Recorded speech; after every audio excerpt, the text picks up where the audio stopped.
குடும்பம் என்ற தலைப்பிலே உங்கள் மத்தியிலே கொஞ்சம் நேரம் நான் பேச விரும்புகிறேன். ஃபேமிலி. கடந்த சில வாரங்களாக சில குடும்பங்களிலே நடக்கிற சூழ்நிலைகள், நாங்கள் வீடு சந்திக்கும் பொழுது குடும்பங்களிலே பார்த்த பிரச்சனைகள் நிமித்தமாக எனக்குள்ளே அது ஒரே ஏவுதலாக இருந்தது. ஒரு 2 நாள் குடும்பங்களுக்காக இந்த செய்திக்காக நான் உபவாசம் இருந்து ஜெபித்து, ஆண்டவரே குடும்பங்கள் இப்படி இருக்க காரணம் என்ன என்று தேவனிடத்தில் கேட்டு, இந்த நாளிலே தேவன் கொடுத்த ஒரு சிறிய ஆலோசனையை உங்கள் மத்தியிலே நான் பகிர்ந்து கொள்ள விரும்புகிறேன். குடும்பங்கள். என்னுடைய செய்தியினுடைய தலைப்பு வாய் ஈவ், ஏவாள் எதற்காக. செய்தியின் தலைப்பு என்ன? ஏவாள் எதற்காக.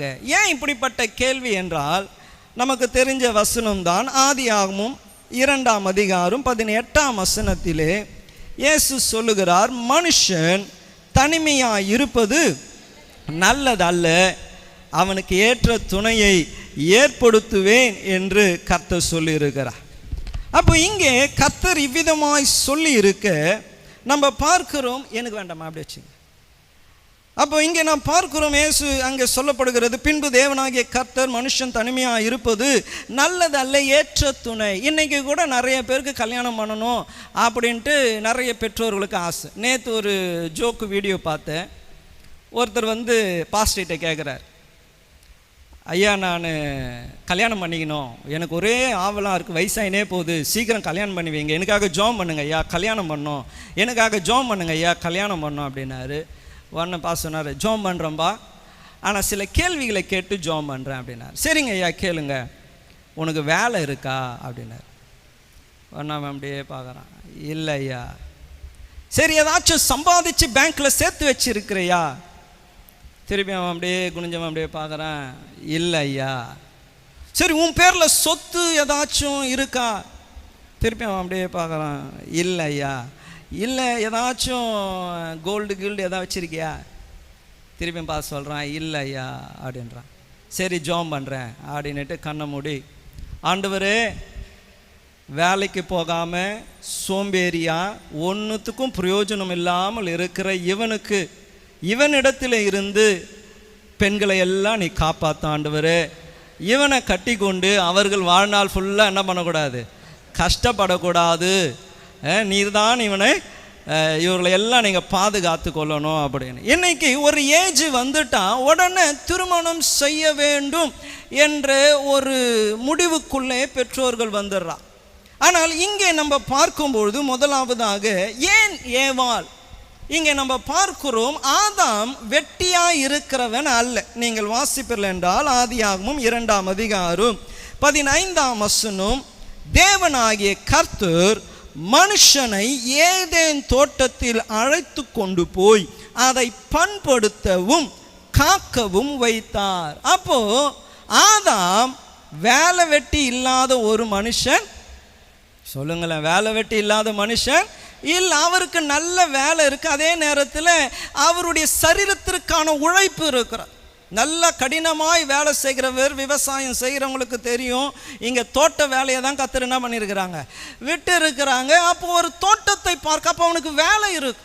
இரண்டாவது நீங்கள் பார்ப்பீர்கள் என்றால் 19ஆம் வசனத்தை வாசிப்பும் போது, தேவனாகிய கர்த்தர் வெளியின் சகல மிருகங்களையும் ஆகாயத்தின் சகலவிதமான பறவைகளையும் மண்ணினாலே உருவாக்கி ஆதாம் அவைகளுக்கு என்ன பெயரிடுவான் என்று பார்க்கும்படி அவைகளை அவனிடத்தில் கொண்டு வந்தார். அந்தந்த ஜீவ ஜந்துக்கு ஆதாம் எந்த பெயரிட்டானோ அதுவே அதற்கு பேராயிற்று. இரண்டாவது பார்த்தா பிஸியான ஆள். மென்டலி தேவனை அவனை ட்ரெயின் பண்ணுறாங்க. ஃபிசிக்கலியும் நல்லா வேலை செய்யக்கூடியவன், வேலை இருக்குது. மென்டலியும் அவன் நல்ல திறமசால். யானைக்கு என்ன பேர் வைக்கணும், ஆட்டுக்கு என்ன பேர் வைக்கணும், எறும்புக்கு என்ன பேர் வைக்கணும், புழுக்கு இந்த பேர் வைக்கணும், திமிங்கலத்துக்கு என்ன பேர் வைக்கணும், எல்லாமே அவன் நன்று அறிந்தவன். மென்டலி அவன் நல்ல குவாலிஃபைடு, ஃபிசிக்கலி குவாலிஃபைடு, வேலை இருக்கிறவன். அடுத்தது என்ன பார்க்குறான், நல்லா பிஸியாக இருக்கிறான். இப்படி இருக்கிற ஒருவனுக்கு ஏன் ஏவாள் அவசியப்படுகிறார்? பிஸியாக தானே இருக்கிறார் அவர். நல்ல வேலை செய்கிறாரு, கை நிறைய சம்பாத்தியம் இருக்குது, ஜாலியாக இருக்கலாமே. அப்புறம் இவருக்கு ஏன் ஏவாள் அவசியப்படுகிறார்?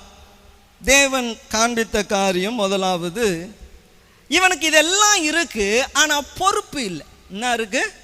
he has everything but he don't have responsibility. வேணும்னா செய்யலாம், வேண்டானா விட்டுடலாம். இன்னைக்கு 10 மிருகத்துக்கு பேரை வச்சுட்டு ஒரே டயர்ட் ஆகுதுப்பா, போய் இன்னைக்கு படுக்கணும்னா 10 தூங்கலாம். யாரும் வந்து தட்டி எழுப்பி வேலைக்கு போங்க சொல்லுறதுக்கு யாரும் என்ன இல்லை, வீட்டில் இல்லை. இந்த ரெஸ்பான்சிபிலிட்டினாலே 2 கேள்விகள் வருது. ஏன் செய்யணும் இந்த வேலையை? என்னது? அப்ப ஏன் செய்யணும் இந்த வேலையை என்று ஒருவனுக்கு தெரியலனா அவன் பொறுப்பற்றவனாய் இருக்கிறான். 2வது கேள்வி, ஏன் செய்யணும் இந்த வேலையை? என்னது 2வது? என்னது? ஏன் செய்யணும்? அப்போ for why and for what, எதற்காக செய்யணும், ஏன் செய்யணும்? அப்ப இந்த 2 கேள்வி ஒரு மனுஷனுடைய வாழ்க்கையிலே இல்லை என்றால் அவன் பொறுப்பற்ற. அப்ப என்னன்னா, எப்பனா வேலைக்கு போவாங்க, பிடிக்காத போது என்ன பண்ணுவாங்க, நின்றுடுவாங்க. இந்த வேலை எனக்கு பிடிக்கல. ஆனால் ஒரு பொறுப்பு இருக்குன்னு வைத்துக்கொள்ளுங்க, விட்டுட்டு இருக்க முடியாது. ஏன்னா பணம் வேணும், வீட்டுக்கு பணம் வேணும், மனைவியை பார்த்துக்கொள்ள பணம் வேணும், பிள்ளைகளை படிக்க வைக்க, 3 வேளை சாப்பிட பணம் வேணும். அப்போ இதை ஏன் செய்கிறோம், எதற்கு செய்கிறோம் என்ற அந்த அறிவு இருந்தால் அதுதான் ரெஸ்பான்சிபிலிட்டி. அப்ப இங்கே ஏன் ஆதாமுக்கு ஏவாள் அவசியம் என்றால், அவனுக்கு வேலை இருக்கிறது, அவன் பிஸியான ஒரு ஆளு, நல்ல ஞானம் உள்ளவன், ஆனால் பொறுப்பு உணர்வு இல்லாதவனா இருக்கிறான். ஏன் நோ ரெஸ்பான்சிபிலிட்டி. அப்ப என்னன்னா, எதிர்காலத்தை குறித்து யோசிக்கணும்னு கூட அவனுக்கு எண்ணம் வராது. இன்னைக்கு நடந்தா போதும், எப்படியோ பேசிட்டோம், ஃப்ரெண்டும் கூட பேசிட்டோம், ஜாலியாக இருந்துட்டோம், நேரத்தை கடத்திட்டோம், எப்படியோ நேரம் முடிஞ்சிடுச்சு, அவ்வளவுதான் அவனுக்கு. எதிர்காலம் என்ன, ஒரு 5 வருஷம் கழிச்சு என்ன, என் வாழ்க்கை எப்படி அமைய போகுது, எங்கே இருக்க போகிறேன், இது எதுவுமே அவனுக்கு என்ன பண்ணாது, சிந்தைக்குள்ளே வரவே வராது. காரணம் என்னன்னா, why and for what அவனுக்கு தெரியாது. நம்ம வேலைக்கு போகலன்னா என்ன, அப்பா தான் போகிறாரு, அப்போ இவன் வேலைக்கு போகிறதுக்கு நோக்கம் இல்லை, அப்பா தான் சம்பாதிக்கிறாரு, வீட்டில் தான் இவ்வளோ இருக்கு, 7 தலைமுறை உட்காந்து சாப்பிட்ற சொத்து இருக்கு, நம்ம ஏன் வேலைக்கு போனோம் சொல்லியே சிலர் என்ன பண்ணிடுறதில்ல, படிக்க வைக்கிறதே இல்லை. நீ ஏன்டா படிக்கிற? நான் சின்ன வயசில் இருக்கும்போது நான் பட்ட கொடுமையெல்லாம் நீங்கள் கேட்டிங்கன்னா எனக்கு போதனெல்லாம் பண்ணியிருக்கிறான். ஒரு பாஸ்ட்டு தான் என்னை கூட்டின்னு வந்து உட்கார வச்சு தான், படித்து என்ன லாபம், அவர் சொன்ன காரியம், படித்து என்ன பண்ண போகிற? எங்கள் வீட்டில் இருக்கிறவரே சிலர் சொன்னார், படிக்காத அவர் அமெரிக்காவுக்கு போயிட்டு வந்துட்டார், படிக்காத அவர் அங்கே போயிட்டு வந்துட்டார், படிக்காத இவர் இங்கே போயிட்டு வந்துட்டார், இதோ படிச்சுட்டு ஒருத்தருக்கிறார் பார் வேலைக்கு, ஸ்கூட்டரில் டப்பா ஸ்கூட்டரில் வரா இருப்பார். படித்து என்ன லாபம், படிக்காத. ஏன்னா அவனுக்கு பொறுப்பு இல்லாததினாலே எந்த ஒரு காரியத்திலும் அவனால் என்ன பண்ண முடியாது, நிலைத்து அடுத்ததை யோசிக்கவே முடியாது. ஏன் நான் படிக்கிறேன், எதற்காக நான் வேலைக்கு போகிறேன், அந்த ரீசன் அறிய வேண்டும். அப்ப ஏன் தேவன் ஏவாள் என்ற ஒருவரை அந்த ஆதாமுக்கு கொண்டு வந்தார் என்றால், அது வருகிற வரைக்கும் he had job, he is very busy but he did not have any responsibility. இன்றும் வந்திருக்கிறவர்களையும் பெற்றோர்களையும் உற்சாகப்படுத்துகிறேன், பிள்ளைங்களுக்கு வயசுக்கு வந்ததுமே கல்யாணம் பண்ணி வைக்கணும்னு நினைக்காதீங்க. நல்ல வேலை இருக்கான்னு பாருங்க. சின்ன வயசுல இருந்து பிள்ளைகளை நல்லா படிக்க வைங்க, நல்லா உழைக்க அவர்களுக்கு சொல்லிக் கொடுங்க, கஷ்டப்பட்டு உழைக்கணும். நீங்கள் வாங்கி கொடுக்கிற ஒவ்வொரு பொருளுக்கும் வேல்யூ எவ்வளவு, மதிப்பு எவ்வளவு என்று பிள்ளைகளுக்கு தாங்க. ஜப்பானில் ஒரு ஸ்கூலில் பண்ணாங்களாம், ஸ்கூலில் பிள்ளைகள்லாம் இப்படி உட்கார்ந்து கொண்டு இருக்கும் போது ஸ்க்ரீனில் என்ன பண்ணாங்களாம், அவங்க பெற்றோர்கள் படுகிற கஷ்டத்தை போட்டு காமிச்சாங்க. பிள்ளைங்க ஸ்கூலில் உட்காந்துனுக்குறாங்க, பார்த்தா அவங்க அப்பா மூட்டை தூக்கிக்கின்னு சுமந்துக்கினே போகிறார். ஒருத்தரை பார்த்தா கரண்ட் மேலே நின்றுங்கன்னு கம்பி கட்டுறார், ஒருத்தரை பார்த்தா அது போல் கடினமான காரியங்களை காமிக்கும் போது உட்கார்ந்து கொண்டிருந்த எல்லா பிள்ளைகளுடைய கண்களில் இருந்தும் அப்படியே தண்ணி வருது. எங்கள் அப்பா இவ்வளவு கஷ்டப்பட்டு என்னை படிக்க வைக்கிறாரு, இவ்வளவு பாடுபடுகிறாரு. அப்போ ஏன் ஏவாள் என்றால், எல்லாம் இருக்கிறதுனால அல்ல, ஒரு பொறுப்பு இருக்கும். இன்று கூட திருமணம் ஆனவர்களையும் நான் உற்சாகப்படுத்துகிறேன். அநேகர் பொறுப்பற்றவர்களாகவே குடும்பத்தை என்ன பண்ணுறாங்க, நடத்துகிறாங்க. யாரோ பார்த்துக்கிறாங்க அவங்க குடும்பத்தை, யார் பார்த்துக்கிறது இல்லை, ஆதாம் பார்த்துக்கிறது இல்லை. யார் பார்த்துக்கிறது இல்லை குடும்பத்தை? ஆதாம் பார்த்துக்கிறது இல்லை, யாரோ குடும்பத்தை பார்த்துக்கிறான். யாரோ பார்த்துக்கிறார்கள் என்ற அந்த கவலையினத்தினாலே இவர்களுக்கு என்ன போயிடுது? பொறுப்பு உணர்வு இல்லாமல் போகிறது. நான் ஏற்கனவே சொன்னது போல இந்த பொறுப்பு உணர்வு வந்தால் தரிசனம் வரும். பிள்ளைகள் என்ன படிக்கணும், நெக்ஸ்ட்டு என்ன ஸ்டெப் எடுக்கணும், இடம் வாங்கணும், வீடு கட்டணும். நாங்கள் ஒரு வீட்டுக்கு விசிட்டிங் போயிருந்தோம். அவங்க துணைவியார் நம்ம சர்ச்சுக்கு வராங்க, பல வருஷமாக வராங்க. அவங்களுக்கு ஆப்ரேஷன் நடந்ததுனால பார்க்க போனோம். அவருடைய கணவரை நான் பார்த்ததே இல்லை. அன்றைக்கி தான் நான் போகும்போது பார்த்து நான் பேசினேன். நல்லா பேசினார். பிரதர் புஷ்பராஜை குறித்து மற்றும் பிரதர் கிதியோனை குறிச்செல்லாம் அவர்கிட்ட நான் சாட்சி சொன்னேன். கிளிவளவனை குறிச்செல்லாம் இப்படியெல்லாம் இருந்தவங்களே இவ்வளவா தூக்கி விட்டாங்க, அவங்களெல்லாம் உங்கள் வீட்டுக்கு அனுப்புகிறோம், நீங்கள் எப்போ இருப்பீங்கன்னா, ஐயா லேட் ஆகிடும், நான் வரத்துக்கு 9 ஆகிடும் அப்படின்னாரு. அவர் சொன்ன ஒரு காரியம் என்னென்னா, நான் 20 வருஷமாக இந்த ஏரிக்கரை ஓரத்தில் ஒரு குடிசை வீட்டில் நான் இருக்கிறேன். என்னுடைய ஒரே ஆசை, ஒரு நாள் இது வரைக்கும் கம்பெனி லீவ் போட்டதில்லை. ஒரு நாள் ஜுரம். நான் 11ஆவது படிக்கும் போதோ 10ஆவது படிக்கும் போதுலேருந்து வேலைக்கு போகிறார். ஒரு நாள் நான் லீவு போட்டதில்லை. ஒரு நாள் நான் இதுக்காக என்னது பிரேக் எடுத்ததில்லை. காரணம் என்னன்னா, என் பிள்ளைகளுக்கு சொந்தமாக ஒரு இடம் வாங்கி மெத்த வீடு கட்டி கொடுக்குற வரைக்கும் நான் உழைச்சின்னு இருப்பேன் அப்படின்ற பாருங்க. அப்போ ஒரு ரெஸ்பான்சிபிலிட்டி வருது. ஏன்? கல்யாணம் வருது, வியாதி வருது, பலவீனம் வருது, தேவை இருக்கு. ஆனாலும் அவர் அதிலே தன்னுடைய நேரத்தை செலவிட விரும்பல. அவருக்கு ஒரே நோக்கம்தான், என் பிள்ளைகளை ஒரு மாடி வீட்டில் உட்கார வைக்கணும், என் பிள்ளைகளுக்கு என்று சொந்த இடம் ஒன்று இருக்கணும், என் பிள்ளைகள் நான் போன பிறகு அவங்க நல்லா வாழணும், அப்படி என்ற அந்த நினைப்போடு கூட. அப்போ இன்று இருக்கிற எல்லாரையும் நான் உற்சாகப்படுத்துகிறேன்.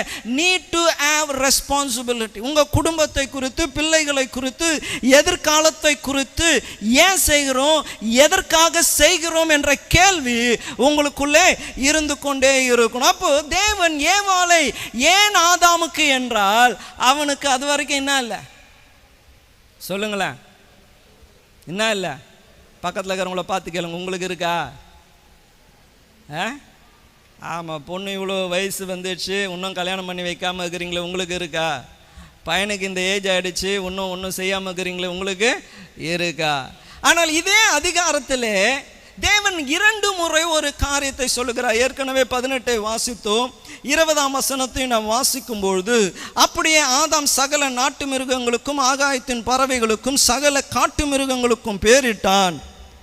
ஆதாமுக்கோ ஏற்ற துணை இன்னும் காணப்படவில்லை. 18ஆம் வசனத்திலே அதான் வாசிக்கிறோம், மனுஷன் தனிமையாக இருப்பது நல்லதல்ல, அவனுக்கு ஏற்ற துணை. அப்போ பாருங்க, தேவன் திரும்ப திரும்ப ஒரு காரியம் சொல்கிறாங்க, ரெஸ்பான்சிபிலிட்டி இல்லை, இவனுக்கு ஏற்ற துணை உண்டாக்கணும் அப்படி என்று சொல். ஒன்று, இந்த ரெஸ்பான்சிபிலிட்டியோடு கூட இந்த ஏவாள் வரும்பொழுது நடக்கக்கூடிய 4 காரியங்களை உங்களுக்கு நான் சொல்லி நான் ஜெபிக்க விரும்புகிறேன். இதுதான் இன்னைக்கு குடும்பங்களிலே குறைவுபடுகிற காரியம். இனி தேவனுக்கு சித்தமானால் வருகிற நாட்களிலே குடும்பமும் பணமும், குடும்பமும் வேலைகளும், குடும்பமும் சமாதானமும், குடும்பம் கணவனும் மனைவியும் என்ற இப்படிப்பட்ட தலைப்புகளிலே உங்களோடு கூட நான் பேச விரும்புகிறேன். அப்போ இந்த குடும்பங்களை அல்லது ஏவாளை தேவன் ஏற்படுத்தி அவனுக்கு பொறுப்பு கொடுக்கும்பொழுது அவனுக்கு கற்றுக் கொடுக்க விரும்பின 4 காரியம். முதலாவதாக அன்பை கற்றுக் கொடுக்க விரும்பினார். ஹல்லேலூயா. இந்த ஏவாள் வர காரணம் என்னன்னா, பைபிள்ல நீங்க வாசிக்கலாம். எபேசியர் 5ஆம் அதிகாரம் 25ஆம் வசனம் வாசிங்க. எபேசியர் 5:25. புருஷர்களே, உங்கள் மனைவிகளில் அன்பு கூறுங்கள். புருஷர்களே, உங்கள் மனைவிகளிலே அன்பு கூறுங்கள். ஹல்லேலூயா. தேவன் ஏவாளை கொண்டு வருவதனுடைய நோக்கம் என்னவென்றால், ஏவாள் வராம ஆதாமுக்கு நேசிக்கவே தெரியாது. என்னது உங்களுக்கு அன்புன்றது எப்போ தெரியும் தெரியுங்களா? மனைவி வந்தால் தான் தெரியும். அதே போல் கணவன் வந்தால் தான் தெரியும் என்னது அன்பு என்றால் என்ன. அப்போ இதுவரைக்கும் ஆதாம் இருந்தான், உழைத்தான், சம்பாதிச்சான், எல்லாம் பண்ணான். ஆனால் என்ன இல்லை, அவனுக்கு அன்பு இல்லை. You don't have love. ஒரு வசனத்தை கூட உங்களுக்கு காண்பித்து கொடுக்க விரும்புகிறேன். ஆதியாகமம் 24ஆம் அதிகாரம் 67ஆம் வசனம். ஆதியாகமம் 24:67 நீங்கள் வாசிப்பீங்க என்றால், அப்பொழுது ஈசாக்கு ரெபெக்காளை தன் தாய் சாராளுடைய கூடாரத்துக்கு அழைத்து கொண்டு போய் அவளை தனக்கு மனைவியாக்கி கொண்டு அவளை நேசித்தான். ஈசாக்கு தன் தாய்க்காக கொண்டிருந்த துக்கம் நீங்கி ஆறுதல் அடைந்தான். பாருங்க, தாய் ஸ்தானத்திலே இருந்த அந்த நிலைக்கு யாரை கொண்டு போகிறான் என்றால் மனைவியை கொண்டு போய் வைக்கிறான். யாரை கொண்டு போய் வைக்கிறான்? நீங்க ஆதாமுக்கும் ஏவாளுக்கும் திருமணம் ஆனதுமே ஆதாம் சொல்லுகிற முதல் டைலாக் என்னன்னு தெரியும். என்ன சொல்றாரு? இவள் என் எலும்பில் எலும்பும் என் மாம்சத்தின் மாம்சமா இருக்கிறார், ஆகையால் எடுக்கப்பட்டபடினால் இவள் மனுஷி எனப்படுவாள். இது நிமித்தம் அவள் தன் தகப்பனையும் புருஷன் தன் தகப்பனையும் தன் தகப்பனையும் தன் தாயையும் விட்டு யாரோட சேர்ந்திருப்பா? யாரோட சேர்ந்திருப்பா? அப்ப பாருங்க, கல்யாணம் ஆயிடுச்சுன்னா you R A separate family. நீங்க யாரு? அப்போ ஈசாக்கு ரெபெக்காளை கொண்டு வந்த பொழுது முதல்ல எங்க கொண்டு போகிறான்? தாயின் இடத்திற்கு கொண்டு போய் தாயின் நிமித்தம் அவனுக்கு இருந்த அந்த துக்கத்திற்கு ஆறுதலாய் ஈசாயை ரெபெக்காளை வைக்கிறாங்க. இன்னைக்கு நம்ம திருமணம் ஆனவர்கள் எல்லாருக்கும் நான் உற்சாகப்படுத்துகிறேன். Once you have got married, நீங்கள் திருமணம் ஆன மாத்திரத்தில் இனி என்னன்னா நீங்களும் உங்கள் மனைவியும் தான் ஃபஸ்ட். யார் தான் ஃபஸ்ட்டு சொல்லுங்களேன்? ஆமாம். இனி என்ன பண்ணக்கூடாது? அம்மா கிட்ட கேட்குறேன், அப்பா கிட்ட கேட்குறேன், தாத்தா கிட்ட கேட்குறேன், மாமா கிட்ட கேட்குறேன், மச்சாங்கிட்ட கேட்குறேன், ஃப்ரெண்டு கிட்ட கேட்குறேன்னு இல்லை. யார்கிட்ட கேட்கணும்? மனைவி கிட்ட கேட்கணும். அதே போல் மனைவிகளும் என்ன பண்ணா? எங்கள் அம்மா சொல்லாமல் நான் செய்ய மாட்டேன், எங்கள் அம்மா தான் என்னை தூக்கி எடுத்து வளர்த்தாங்க தெரியுமா, எங்கள் அம்மா தான் அப்படின்ட்டு அம்மாவே சொல்லின்னு இருக்கக்கூடாது. என்ன பண்ணணும்? நீங்கள்லாம் சொல்லுறத பார்த்தா இன்னும் திருந்தின மாதிரி தெரியலையே. என்ன பண்ணணும்? இனி யூ போத், நீங்க 2 பேர் தான். அவர்கள் ஆலோசனை சொல்லலாம், தவறென்று சொல்லலை. ஆனால் தீர்மானிக்க வேண்டியவர்கள் யாரு? கணவனும் மனைவியும் தான். ஆரம்பத்திலே முதல் வெளிப்பாடு ஞானம் பெற்ற ஒரு ஆதாம் சொல்லுகிறான், இனி புருஷன் தன் தகப்பனையும் தாயும் விட்டு யாரோட? மனைவியோட. அப்போ இன்னைக்கு அநேகர் என்னன்னா பிள்ளைகளை விட்டு கொடுக்கறதே இல்லை. பிள்ளை வளர்ந்து தோலுக்கு மேலே வளர்ந்து வயசாகி தாத்தா வானா கூட அவருக்கே பேத்தி பேரம் வந்துருப்பாங்க. ஆனாலும் அப்பா சொல்வார், டாய் அப்படின்னா போகும். உடனே என்ன பண்ண மாட்டாங்க? மதிப்பு கொடுக்கக்கூடாது, கனப்படுத்தக்கூடாது என்று அல்ல.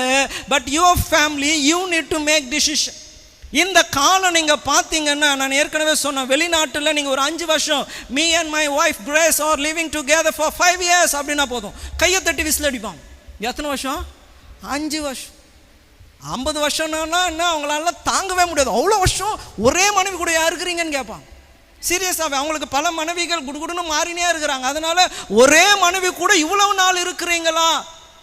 இப்போ நம்ம தேசம் அப்படி மாறிக்கொண்டு இருக்கிறது. ஒரு சின்ன சண்டை வந்தால் நான் உடனே வீட்டுக்கு போயிடுறேன். ஏன்னா அங்கே ஒரு அம்மா அப்பா இருக்கிறாங்க. வாமா என் மகளே வாங்க வீட்டுக்கு வாங்க, உங்களை நான் வச்சுக்கிறேன், நான் பார்த்துக்கிறேன். அவன் கிடக்கிறான், அவன் எப்படிப்பட்டவனாக இருக்கிறான், அவன் மோசமானவன், போய் உன்னை கொண்டு போய் அவங்ககிட்ட குத்துனம்ப அப்படின்னு அவனை திட்ட வேண்டியதெல்லாம் திட்டி பொண்ணு என்ன பண்ணுவான்? கூட்டின்னு வந்து. ஆனால் இனி உங்களுக்கு வேலை இல்லை, நீங்கள் கட்டி கொடுத்ததோடு முடிஞ்சிச்சு. தேவன் வந்து அவங்க இருவருக்கும் இடையில் என்ன பண்ணல? இணையவே இல்லை. பிசாஸ் தான் வந்தான். ஆனால் தேவன் என்ன பண்ணல? அவங்க 2 பேருக்கு இடையில் நுழையவே இல்லை. இன்று I want to encourage every one who have come here. ஃபேமிலின்னு சொன்னால் யார் ஃபஸ்ட்டு? மனைவிகளுக்கு யார் ஃபஸ்ட்டு? கணவனுக்கு யார் ஃபஸ்ட்டு? ஹல்லேலூயா, ஹல்லேலூயா. நீங்கள் ஒருவரை ஒருவர் நேசிக்கணும். நான் திருமணங்களிலே பேசுகிற ஒரு செய்தி தான், இந்த அன்பு என்று சொல்லும்போது உணர்வினால் வரக்கூடாது. ஏன் சொல்லுவாங்க பாருங்க, நம்ம ஊரில் கூட பழமொழி, ஆசை 6 மாசமா? என்னது? ஆசை 60 நாள். ஆமாம், மோகம் 30 நாள். அப்போ என்னன்னா கையை பிடிச்சதுமே உணர்வு வருது. பார்க்க அப்படியே மேக்கப்லாம் போட்டு பாருங்கள், நம்ம கல்யாணம் எல்லாம் லேட் ஆகுது. ஒரு கல்யாணம் வச்சு நேரத்துக்கு நடக்குதா?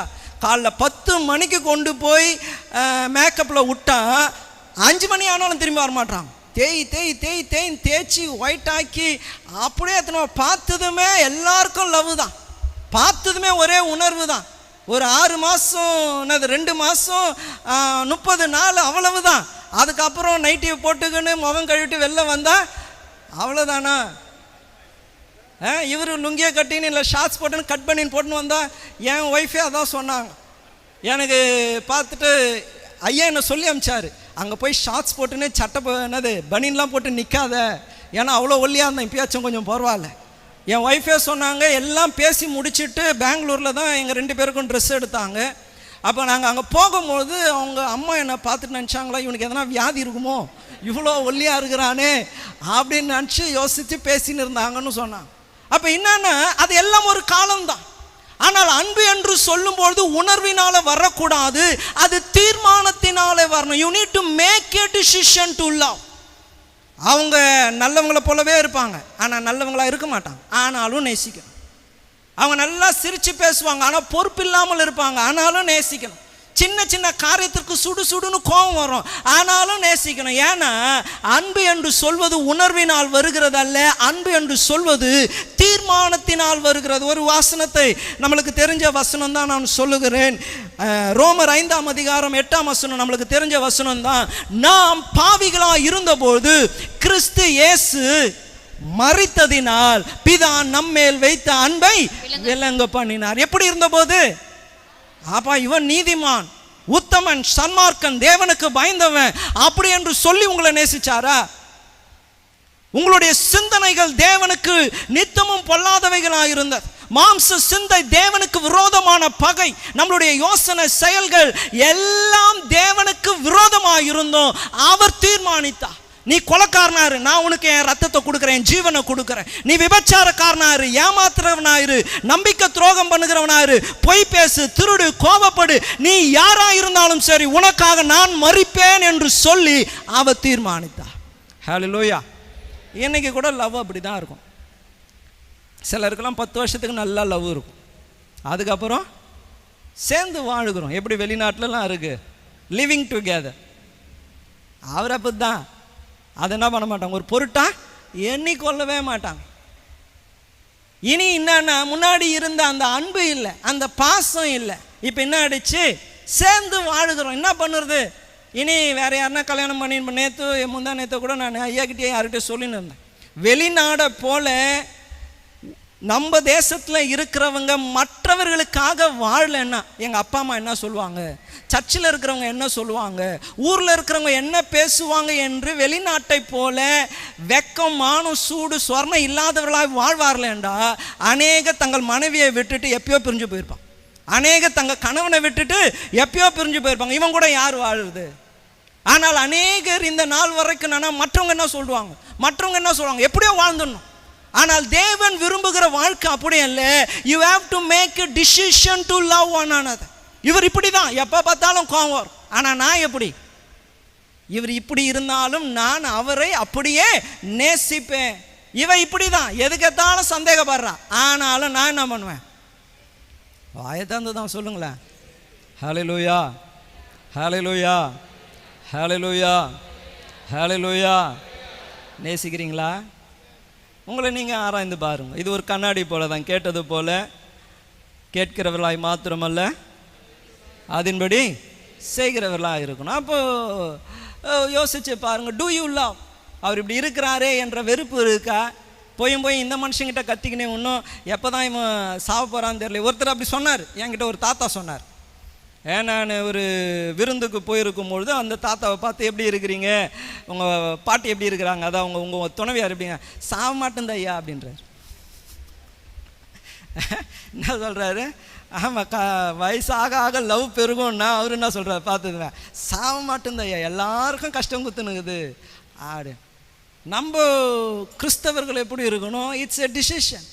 என்ன தீர்மானம்? நேசிப்பேன். அப்போ இது வரைக்கும் ஏவாளுக்கு, ஆதாமுக்கு அன்பு என்றால் என்னன்னு தெரியாது. கர்த்தர் உன் தேவனாகிய கர்த்தரை முழு இருதயத்தோடு நீ அன்பு கூர்வாயாக என்று சொன்ன ஆதாமுக்கு அது என்னன்னே தெரியாது. ஒரு மனைவியை நேசிக்கணும்னா புடவை வாங்கி கொடுக்கணும், இஷ்டமான இடத்துக்கு கூட்டிக்கின்னு போகணும், நேரத்தை செலவு பண்ணணும், ஜாலியாக பேசணும், சிரிக்கணும். இது ஆதாமுக்கு முன்னாடி வரைக்கும் தெரியாது. அப்போ இயேசுவை நேசினா இவனுக்கு தெரியாது. ஏன் தெரியாது? இவன் இது வரைக்கும் யாரையும் என்ன பண்ணதில்லை, நேசிச்சது இல்லை. அப்போ இன்று நான் உற்சாகப்படுத்த விரும்புகிற காரியம், இதில் நான் இன்னொரு காரியத்தை தலைப்போடு சொல்லணும்னு நினச்சேன். தேவனும் குடும்பமும் என்னன்னா, உங்களுக்கும் உங்க மனைவிக்கும் இருக்கிற அன்பு உங்களுக்கும் தேவனுக்கும் இருக்கிற அன்பை வெளிப்படுத்தக்கூடியதா இருக்கு. உங்க குடும்பத்திற்குள்ள உங்களுக்கு நல்ல உறவு இல்லைன்னா நான் கேரண்டியா சொல்ல முடியும், உங்களுக்கும் கர்த்தருக்கும் உறவே இல்லை. உங்களால் ஜபிக்க முடியாது, வேதம் வாசிக்க முடியாது, நல்ல சிந்தனைகள் உங்க மைண்ட்ல இருக்காது. காரணம் என்னன்னா, உங்க ஃபேமிலியில உங்களுக்கு என்ன இல்லை, ஒரு குட் ரிலேஷன்ஷிப் இல்லை. அது என்னன்னா, உங்களுக்கும் தேவனுக்கும் உறவு இல்லாததை காண்பிக்கிறது. அப்போ நான் முதல்ல சொல்ல விரும்புகிற காரியம், ஆதாம் தேவன் ஏவாளை கொண்டு வர காரணம் டு லவ். ஏவாளுக்கு ஆதாமை கொண்டு வர காரணம் சொல்லுங்களேன், பக்கத்தில் மனைவி இருக்காங்களா?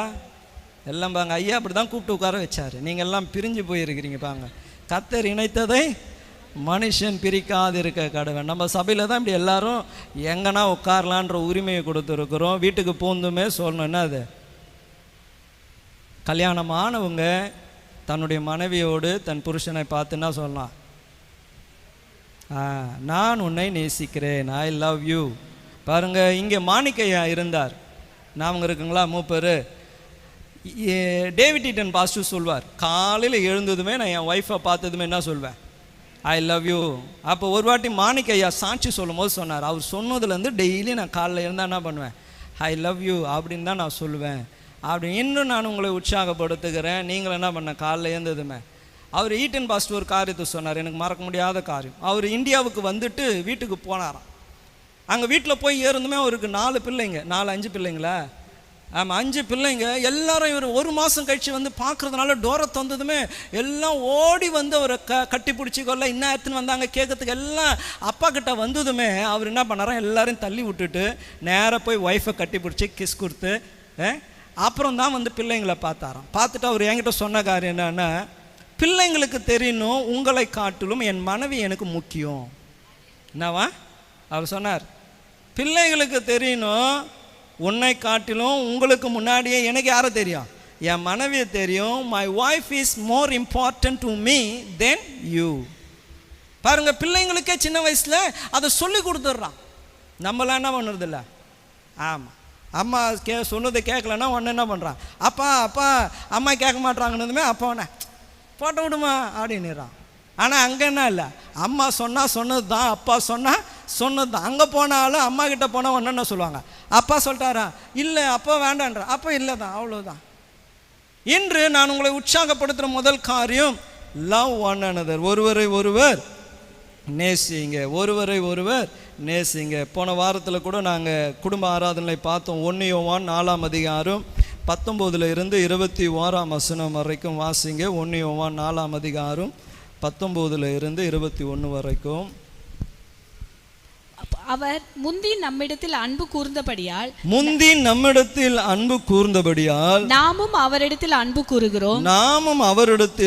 கூறுகிறோம். தேவனிடத்தில் அன்பு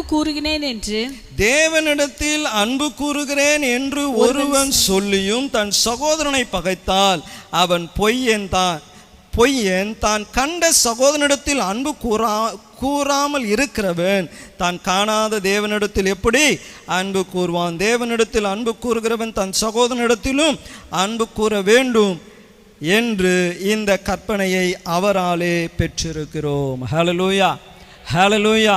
அப்ப தேவனோடு கூட இருக்கிற அன்பு சக மனுஷர்களோடு கூட இருக்கிற அன்பை வெளிப்படுத்துகிறதா இருக்கிறது. அப்ப ஏன் ஏவாள் என்று சொன்னா, நீங்க தேவனை நேசிக்கணும்னா முதல்ல யாரை நேசிக்கணும் சொல்லுங்களேன், யாரை நேசிக்கணும்? உங்களுடைய உறவுகளை நேசிக்கணும். ஹல்லேலூயா, ஹல்லேலூயா. இங்கே வந்து கையை தட்டி பாடி அபிஷேகம் பெற்று அப்படியே பிறண்டு உருண்டு எல்லாம் பண்ணிட்டு வீட்டில் போயிட்டு சண்டை போட்டுன்னு இருக்கிறீங்கன்னா இங்கே பண்ணுறதெல்லாம் என்ன தெரியுங்களா? வேஷமாகவே மனுஷன் திரிகிறான், விருதாவாகவே சஞ்சலப்படுகிறான், ஆஸ்தியை சேர்க்கிறான், மலை போல சேர்க்கிறான். அதுக்கப்புறம் நான் தெரில பாருங்க. அதே போல தான் வேஷம் போடுறது. நான் சொன்ன காரியம் தான் மறுபடியும் ஞாபகப்படுத்துகிறேன். ஒரு சகோதரிகளுடைய கூட்டத்தில் ஒரு ஃபாரினர் வந்தார். இது ஆயிருக்கும் ஒரு 25-30 வருஷத்துக்கு முன்னாடி. ஐயா என்னை கூட்டின்னு போய் டிரான்ஸ்லேட் பண்ண சொன்னார். அப்போ நான் கீழே போய் டிரான்ஸ்லேட் பண்ணுறேன். அந்த லேடி அந்த ஊழியக்காரர் பேசி முடிச்சுட்டு ஜபம் நடத்துகிறாரு. ஜபம் நடத்துனதுமே எல்லாம் அப்படியே கையை தட்டி அந்நிய பாஷை பேசி அப்படியே குதிக்கிறான்.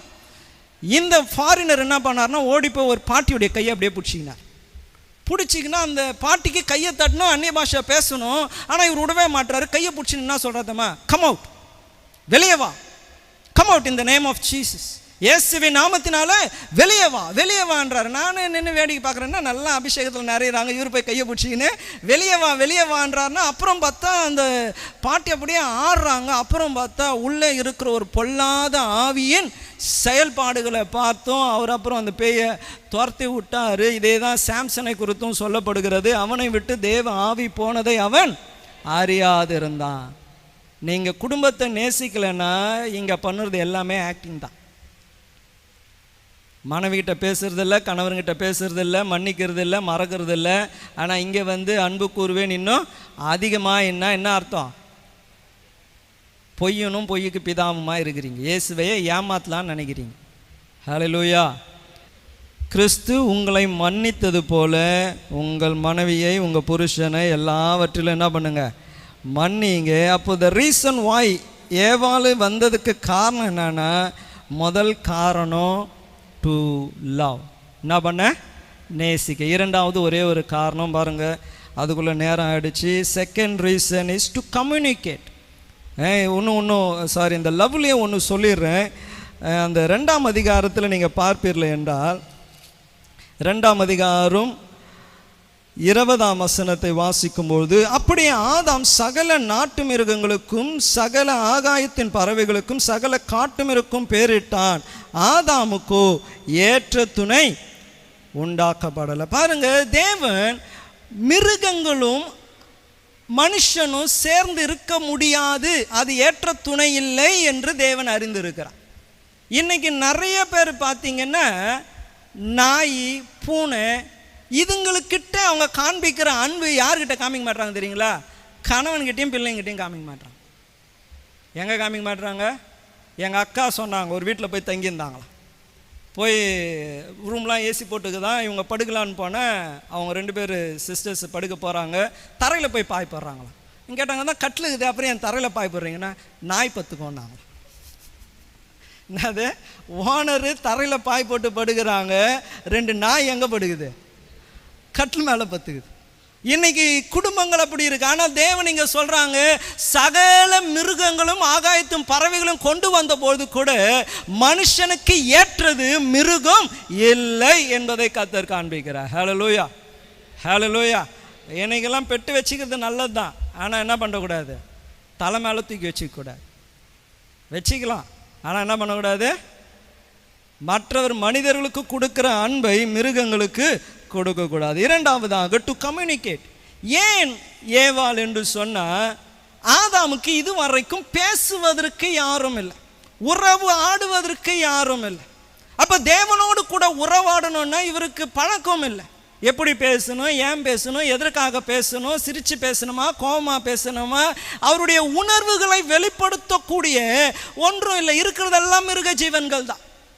அப்போ தேவன் ஏன் ஏவாளை என்றால், to make a communication with one another, ஒருவரோடு ஒருவர் ஐக்கியப்பட. அப்போ இங்க பாருங்க, இந்த உறவு என்ன பண்ணுறது என்றால், பேசுவதற்கு உதவியாக இருக்கிறது, நம்ம நல்லா சந்தோஷமாக இருக்க உதவியாக இருக்கிறது, ரொமான்ஸ் பண்ண உதவியாக இருக்கிறது, நம்பிக்கை செலுத்த உதவியாக இருக்கிறது. இது போல அநேக காரியங்கள் இருக்கிற. அப்போ இதுக்கு முன்னாடி வரைக்கும் ஆதாமுக்கு இவைகள் எல்லாம் இருக்குன்னே தெரியாது. எனக்கெல்லாம் கல்யாணம் என்கேஜ்மெண்ட்டு முடிஞ்சுட்டு என் மனைவியோடு கூட நைட்டு ஃபோன் பண்ணாங்கன்னா 2-3 மணி நேரம் பேசுவேன் நான்.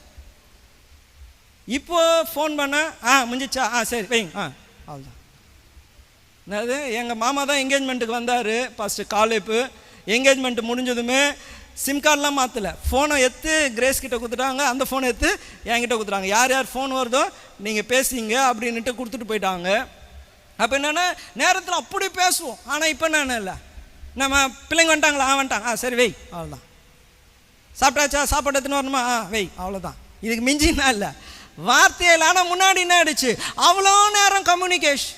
அப்போ தேவன் ஏன் ஏவாளை உருவாக்கினார் என்றால், ஆதாம் தேவனோடு கூட கம்யூனிகேட் பண்ணணும்னா இங்கே இருக்கிற மனைவியோடு கூட என்ன பண்ணா, கம்யூனிகேஷனில் இருக்கணும். இங்கே இருக்கிற புருஷனோடு கூட என்ன பண்ணா, கம்யூனிகேஷனில் இருக்கணும். ஏன் தேவனோடு கூட பேச முடியல, 5 நிமிஷம் ஜெபம் பண்ண போர் அடிக்குது, ஏன் பைபிள் படிக்க முடியல, ஏன்னா இங்கே உங்களுக்கு சுற்றிலுமே என்ன இல்லை, கம்யூனிகேஷன் இல்லை. இருக்கிற ஒரே கம்யூனிகேஷன்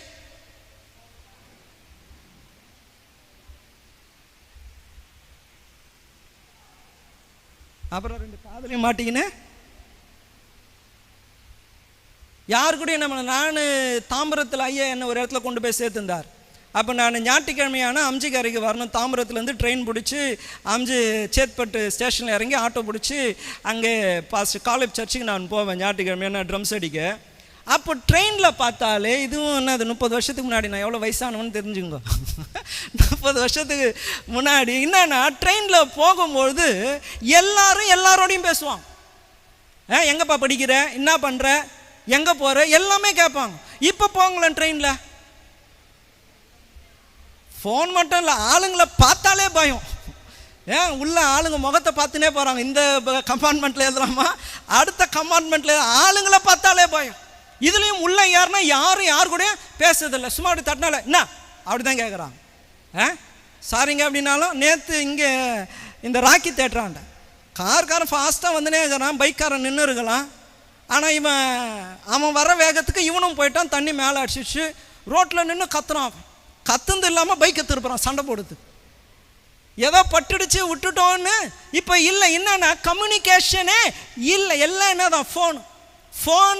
பல மணி நேரம் பார்க்க முடிந்த உங்களால் தேவனோடு கூட ஏன் 1 மணி நேரம் செலவு பண்ண முடியல, ஏன் 1/2 மணி நேரம் ஸ்பெண்ட் பண்ண முடியல? ஏன்னா வீட்டில் இருக்கிற உங்கள் பிள்ளைகளோடு, உங்கள் மனைவியோடு, உங்கள் கணவனோடு கூட நீங்கள் நேரத்தை செலவிடுவது இல்லை. ஹல்லேலூயா, ஹல்லேலூயா. ஏன் ஏவாள் வந்தாதான் கம்யூனிகேஷன் இருக்கும். ஏவாள் வந்தாதான், இல்லைன்னா ஆதாம வேலையும் செஞ்சு பேரை வச்சு பைத்தியம் பிடிச்ச மாதிரி சுற்றினே இருப்பான். யாரு கூடயும் பேசவே தெரியாது. இப்பயாச்சும் செல்ஃபோனு டிவி அது இதுன்னு வந்துச்சு. அந்த காலத்தில் யோசித்து பாருங்களேன் எப்படி இருந்திருப்பான். அப்போ கம்யூனிகேஷன் ஏவாள் ஏன் என்றால் நீங்கள் பேசணும். நான் இதுவும் சொல்லியிருப்பேன்னு நினைக்கிறேன், சொன்னதே தான் திரும்பி திரும்பி சொல்ல வேண்டியதாகுது. காரைக்காலில் கல்யாணம் ஆன புதுசில் அவங்க சர்ச்சில் ஒருத்தர் கூப்பிட்டு இருந்தாங்க எங்களை சாப்பிட்றதுக்கு. அவங்க நல்ல வசதியானவங்க, ஆடி கார் வச்சுருக்கிறாங்க, பெட்ரோல் பங்க் ஓனரு, நல்ல வசதியான ஃபேமிலி. அப்போ அவங்க வீட்டுக்கு கூப்பிட்டு இருக்கும்போது அவங்க எங்களுக்கு சொன்ன முதல் ஆலோசனை என்ன ஆலோசனைன்னா, அவங்க ஒய்ஃபு சொன்னாங்க, பிள்ளைங்க 2 பேரும் காலேஜ் ஸ்கூலுக்கு போயிடுவாங்க, இவர் காலைனா வேலைக்கு போயிடுவாங்க, நான் வீட்டில் தனியாகவே இருப்பேன். அதனால் வாரத்தில் 1 நாள் ஃபோனெல்லாம் ஆஃப் பண்ணிவிட்டு என் கூட உட்காந்து நீங்கள் பேசி நேரத்தை ஸ்பெண்ட் பண்ணணும் என்று சொல்லி சட்டம் போட்டிருக்குறோம். அன்றைக்கி நாங்கள் எல்லாம் கூடி வருவோம், எல்லாம் உட்காந்து சமைப்போம். எங்கள் கணவரும் கிச்சனுக்கு வருவார், எங்கள் பிள்ளைங்களும் கிச்சனுக்கு வருவாங்க, எல்லாம் சேர்ந்து சமைப்போம். எல்லாம் இங்கே இப்போ வச்சு நாங்கள் எல்லாம் ஒன்றா சாப்பிடுவோம், நேரத்தை செலவிடுவோம். இத்தனை ஆண்டுகளும் அவங்க குடும்பம் தேவன் நல்லா வச்சிருக்கிறார். காரணம் என்னென்னா, they know to spend time with the family. குடும்பத்தோடு நேரத்தை செலவிடணும். தேவனுடைய உறவு பலமாக இருக்கணும்னா குடும்பத்தில் இருக்கிற உறவும் பலமாக இருக்கணும். ஒன்று கூட சொல்கிறேன் பாருங்களேன், பேசினா எப்பயுமே ஜாலியாகவே இருக்காது. பேசினவங்களுக்கெல்லாம் தெரியும், அப்படிதானே? கணவன் மனைவியோடு கூட பேசினா எப்பயுமே எப்படி இருக்காது? சரி, பிள்ளைங்களும் இருக்கிறதுனால சொல்கிறேன், பிள்ளைங்களும் அப்பாக்களும் பேசினா அம்மாங்களும் பேசினா எப்பயுமே எப்படி இருக்காது? ஒரே சிரிப்பும் ஜோக்கும் அப்படின்னு இருக்காது. சண்டை வரும், கோபம் வரும், உங்கள் வார்த்தைக்கு மறு வார்த்தை வரும். என்னது? மார்க்க பேதம், எண்ணங்கள் டிஃப்ரெண்ட்டாக இருக்கும். ஒரே காரியத்தை பிளான் பண்ணுவீங்க, ஆனால் எல்லாருக்கும் ஐடியாஸ் வித்தியாசமாக இருக்கும். அதனால் இவர்கிட்ட எப்போ பேசினாலும் சண்டை தான். இதுக்கு நான் என்ன பண்ணுறேன், பேசாமலே இருக்கிறேன், கேட்கறதுக்கு மாத்திரம் பதில் சொல்கிறேன் அப்படின்னு என்ன பண்ணக்கூடாது, இருந்துடக்கூடாது. ஏன் ஏவாள்? ஏன் ஏவாள்? ஏன் ஆதாம்? பேசுறதுக்கு தான். நீங்கள் யாரும் கையை தூக்க வேண்டாம். கணவர்களையும் மனைவியும் கேட்குறேன், ஒரு வாரத்திற்கு எவ்வளோ நேரம் பேசுது? ஒரு நாளைக்கெல்லாம் கேட்கல, ஒரு வாரத்திற்கு எவ்வளோ நேரம் உங்கள் கணவன் மனைவி பிள்ளைகளோடு கூட நீங்கள் நேரத்தை செலவு பண்ணுவீங்க? ஒரு சென்சஸ் எடுத்து அதில் கண்டுபிடிச்சாங்களாம், என்னன்னா மேக்சிமம் பேசுகிற 4 காரியம்தானா. என்னன்னா மேக்சிமமாக பேசுகிற 4 காரியம்.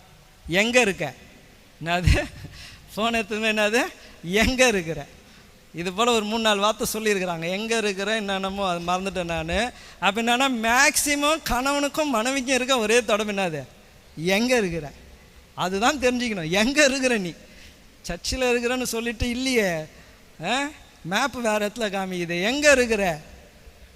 எங்கே இருக்கிற? ஆதாமுக்கு அது தெரிஞ்சிருந்தா ஏவாள் கையை பிடிச்சாச்சு இழுத்துருப்பார். சாப்பிடாத கர்த்தர் சொல்லியிருக்கிறாரு. இன்னைக்கு பேச்சு வந்து அவ்வளவு குறைஞ்சி போயிடுச்சு. இன்னைக்கு நான் உங்களை உற்சாகப்படுத்த விரும்புகிற காரியம், உங்களுடைய குடும்ப உறவு தேவனுடைய உறவை அது பாதிக்கும். ஒரு வசனத்தை வாசித்து நான் முடிச்சிடுறேன்.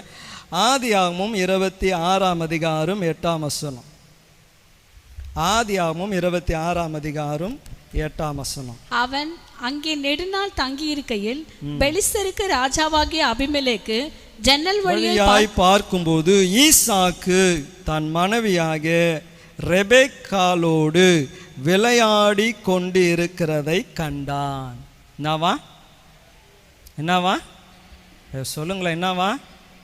விளையாடி கொண்டு இருந்தார். இவருக்கு என்ன வயசு தெரியுமா? குழந்தை பெற்றெடுத்து குழந்தை பிறக்கும் போது 26ஆம் வசனம் 25 சொல்லப்படுகிறது 60 வயசாம். எத்தனை வயசு? 60 வயசு. 2 குழந்தையும் பெற்று எடுத்தாச்சு. இப்போ என்ன பண்ணுகிறாரு? இதுதான் கம்யூனிகேஷன். என்னது? இதுதான். ஆமாம். நீங்கள் நேரத்தை பாருங்கள். ஐயோ எனக்கு வயசாச்சு, இனி எங்கே அவரை கூட்டிக்கின்னு பீச்சுக்கு பார்க்குங்கன்னு சுற்றுறது, இனி எங்கே இங்கே போகிறது அங்கே போகுது, இனி எங்கே உட்காந்து பேசுது இந்த கேள்வி கூட அப்படின்னு இல்லாமல் 60 வயசு 2 குழந்தைங்களும் பெற்று எடுத்துட்டு இவங்க 2 பேரும் என்ன பண்ணுறாங்க? விளையாடின்னு இருக்கிறான். இன்னைக்கு குடும்பங்களிலே ஏன் சந்தோஷம் இல்லை, ஏன் சமாதானம் இல்லை, ஏன் நிம்மதி இல்லை அப்படின்னா குடும்பங்களுக்குள்ளே ஐக்கியமே இல்லை. நேசிக்கிறது இல்லை, கணவனை நேசிக்கிறது இல்லை, மனைவியை நேசிக்கிறது இல்லை, பேசுறது இல்லை.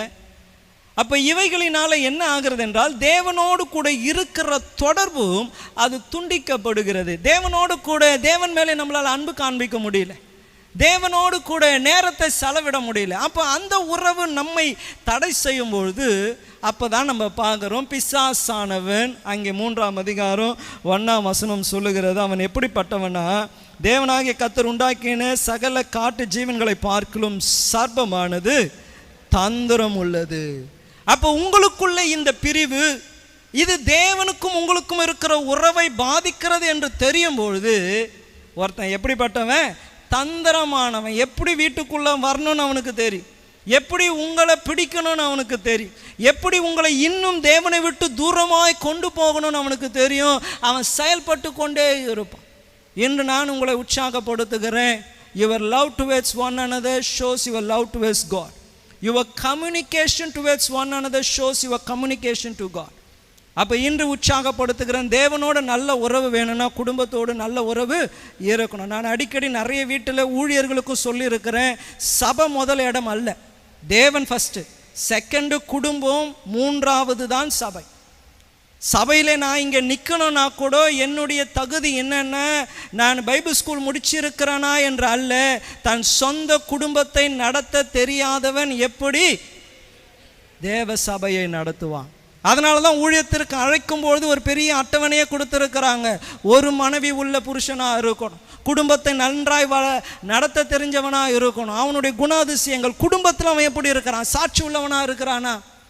அப்போ family is important, family is important. அதுக்கப்புறம் தான் நம்மளுடைய ஐக்கியம், நம்மளுடைய கொண்டாட்டம், நம்மளுடைய சந்தோஷம். ஏன் நீங்கள் லேட்டாக வர்றீங்கன்னா அதுக்கு கூட காரணம் நான் இதுதான் சொல்லுவேன். உங்கள் ஃபேமிலியில் சரியான உறவு இல்லை.